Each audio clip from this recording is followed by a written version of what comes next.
ఎప్పటికైనా సొంతం. రాదురా ఏ విజయం నీ కోసం నా కోసం, ఎటుపోదురా నువ్వు చేసిన కష్టం ఎప్పటికైనా సొంతం.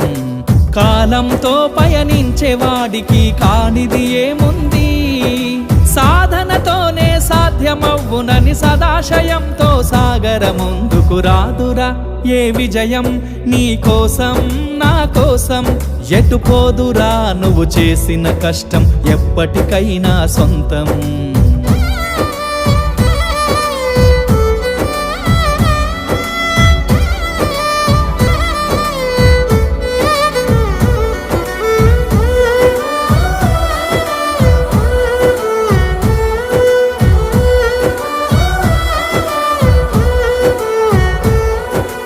ఆకాశంలో అలలాగా పోయే ఆ పక్షులనే చూడు, అనుకున్న